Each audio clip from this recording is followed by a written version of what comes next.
Hi. So welcome to this discussion devoted towards knowing more about gender studies, but basically the time spent on gender studies today will be only on knowing about the fundamental traits of gender studies. Gender studies as a paper being offered by English Studies in fact is quite a recent one, and it's only in the recent past, say about in the last 30 years or so, that gender studies is being offered more as a paper with academic angle.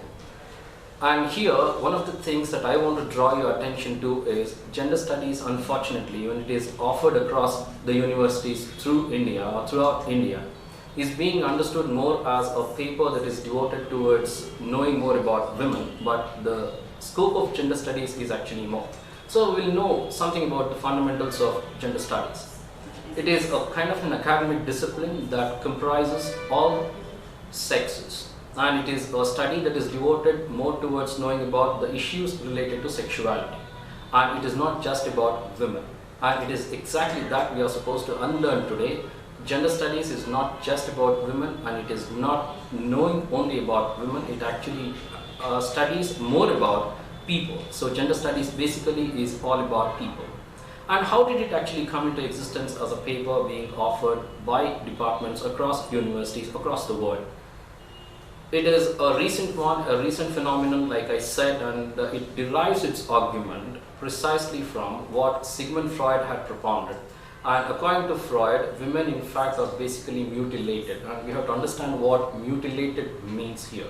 According to him, women in fact are slightly incomplete because of the absence of a major organ called the phallus.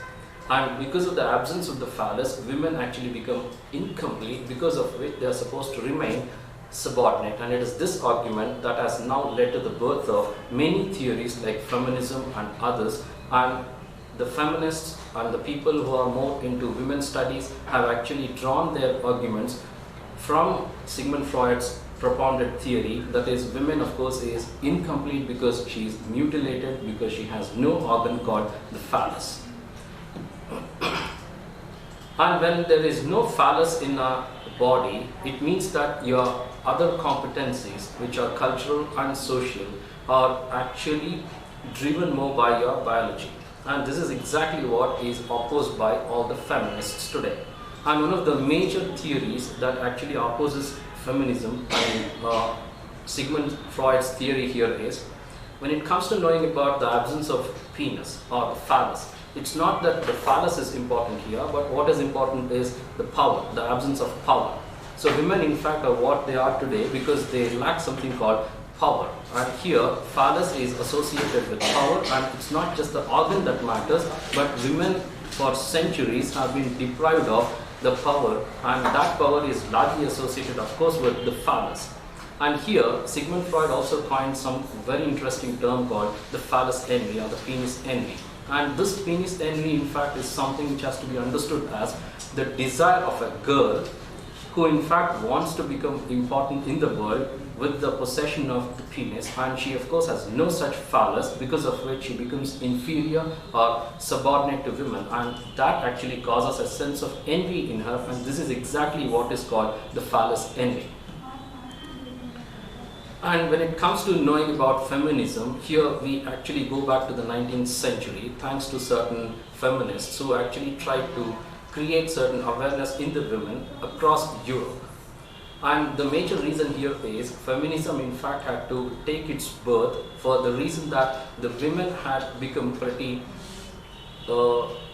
complacent and happy with their existing identities, and housewifery in fact was considered to be a routine, and there was absolutely no individual thinking as such in the women about doing more or knowing more about themselves. And it is exactly this that the feminists wanted to stave off from the minds of the women. And here, when it comes to feminism, it's all about gaining or getting justice for women. And what is justice for women? It's all about equality. And what kind of equality are they trying to look out for? It's all about political equality, cultural equality, religious equality. Any kind of equality that one aspires for is actually aspired for here in the theory of feminism.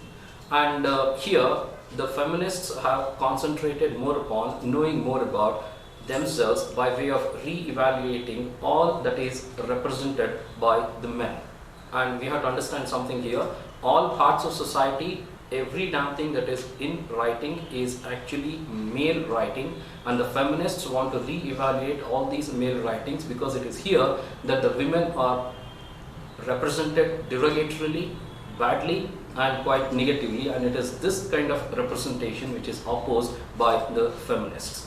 And the feminist activity in the 19th and the 20th century was supposed to be slightly moderate, where they only aspired for certain kind of political autonomy. But from then on, because of Simone de Beauvoir's book called The Second Sex, things became slightly aggressive. Aggressive in the sense they started to talk about sexual freedom as well. And talking about sexuality, in fact, was supposed to be quite a taboo in Europe because of the dominance of the church. And this taboo, in fact, had been imposed more upon the women.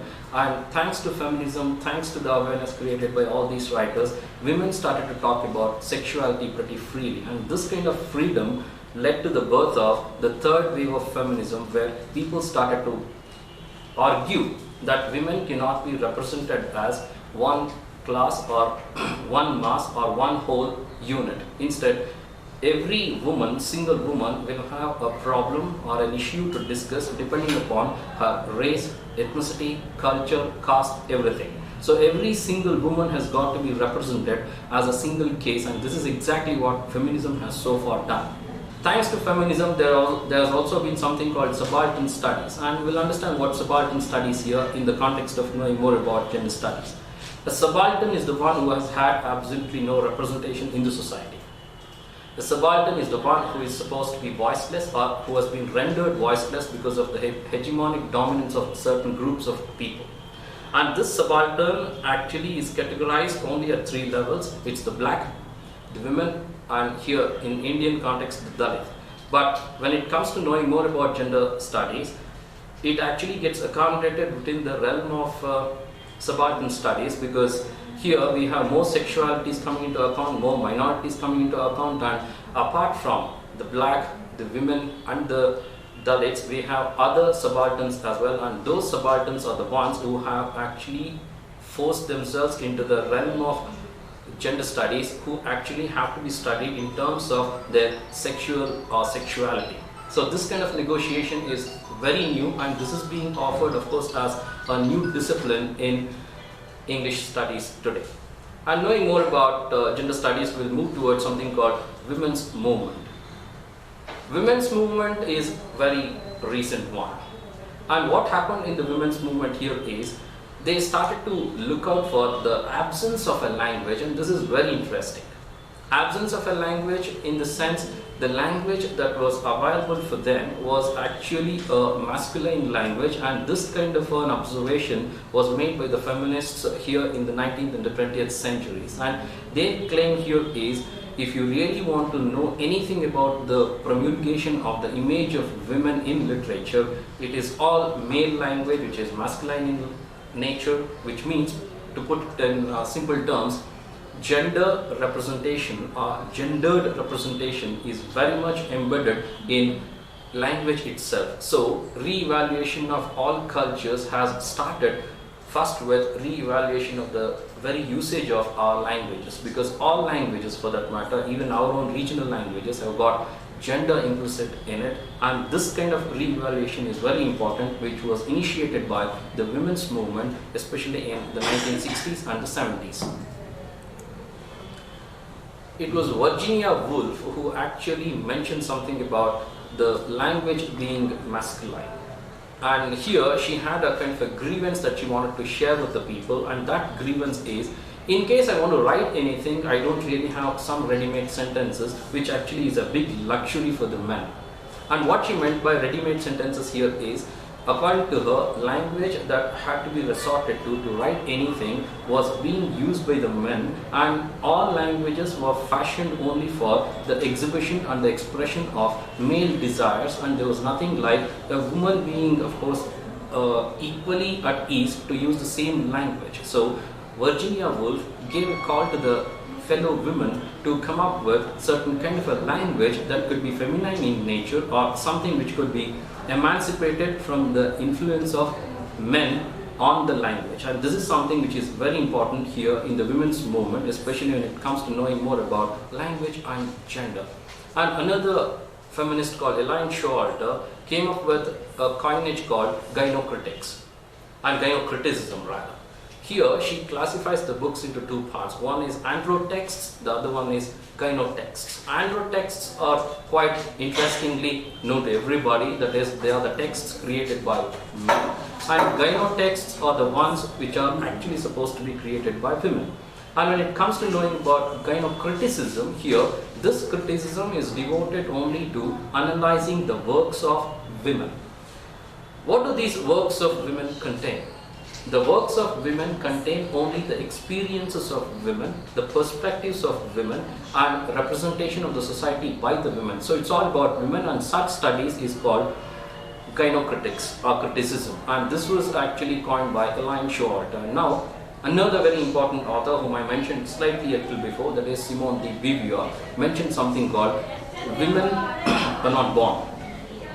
They become what they are because of the cultural tendencies. And here she appears to adopt a very interesting existential trait called existence precedes essence. So let's know something about what this existentialism means. Existence precedes essence, meaning one is first born and later one becomes what one is because of certain behavioral patterns, behavioral tendencies, and because of what one inculcates in oneself by the society. And this is exactly what Simone de Beauvoir meant by a woman becoming a woman, precisely because of the influence of the society on her, meaning you are conditioned to become what you are, and there's nothing like an inherent capacity in you to become a woman. So becoming a woman is not really natural. You're only born as a female, but you become feminine because of what the society does to you.